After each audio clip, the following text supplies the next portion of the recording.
Hello mga Kalodiwops! Welcome back to my YouTube channel. And for today's video, bibigyan ko po kayo ng option or idea kung anong klase po ba yung company na mapupuntahan nyo pagdating dito sa Taiwan. Kasi alam naman po natin na kapag once na nag-apply kayo dyan sa Pilipinas, may mga company na no placement fee at may mga company po na may placement fee. So ano ba yung mga pinagkaiba ng mga company na yan?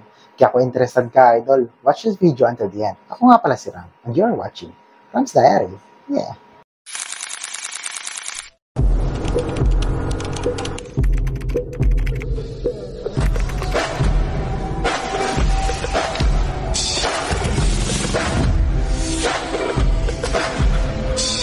So yun mga idol, no, hindi ko na patatagalin to.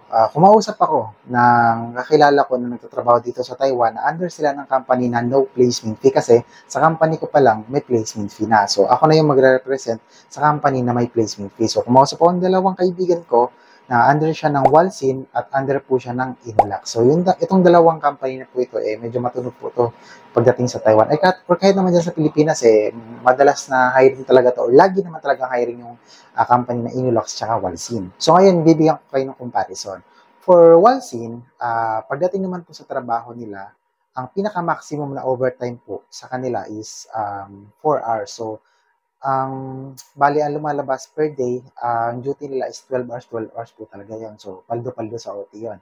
While sa Inulac naman po, depende po yun sa department na mapupuntahan nyo. Pero based doon sa kakilala ko sa department niya, is 12, hindi na 12 hours, 2 hours po ang maximum na OT niya per day. So, lalabas na 10 hours po ang duty niya per day.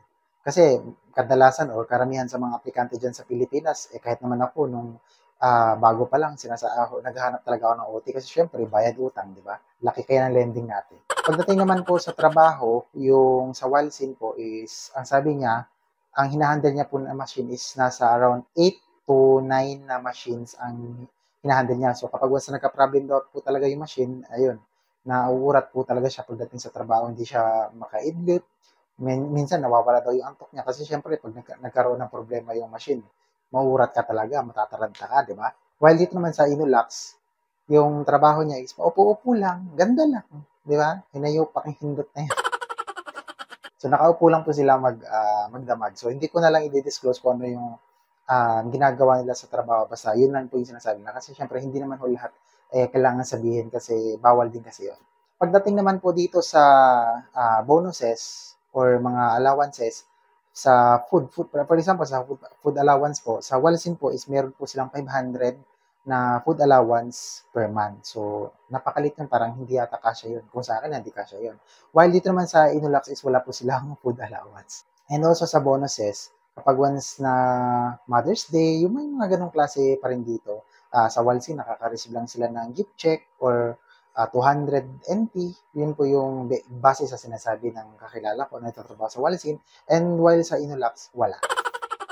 Pagdating naman po sa dormitory, dito naman po sa Walsin, may binabayaran silang dormitory fee na 3,000, pero dati 2,000, lumipat na daw kasi sila ngayon ng bagong dormitory at medyo okay daw compare dun sa last dormitory na tinuluyan nila, kaya tumaas po yung dormitory fee nila. And also, the kuryente and tubig is hindi po libre. While sa Inulac, nakalimutan ko tanong. Bobo ang puta. Nakalimutan ko tanongin about sa dormitory. Pasensya na, pero sa tingin ko may bayad ata dormitory fee sa kanila. Ay, may bayad ata yung dormitory sa kanila.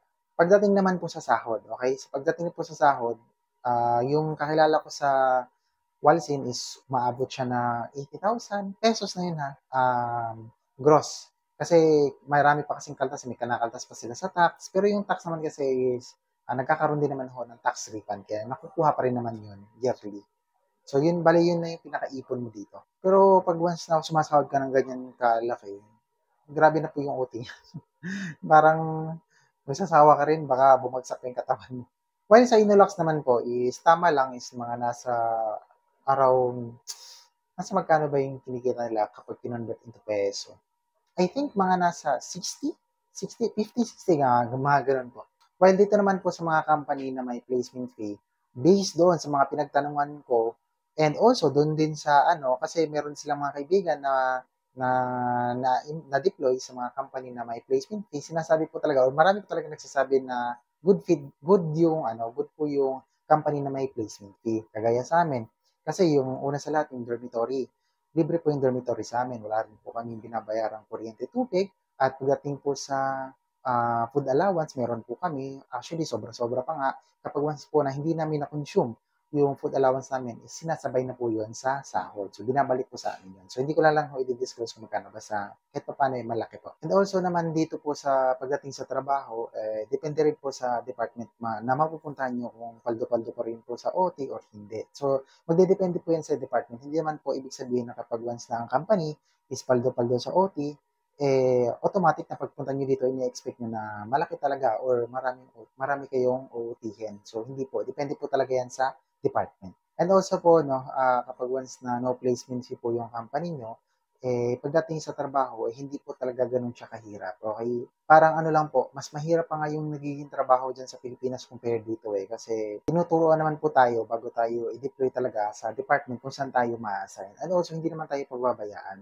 And ang mga Taiwanese po kasi talaga is mababait and very accommodating po sila. Hindi po sila kagaya ng Pinoy na, di ba, naghihilaan pababa. Dito hindi po.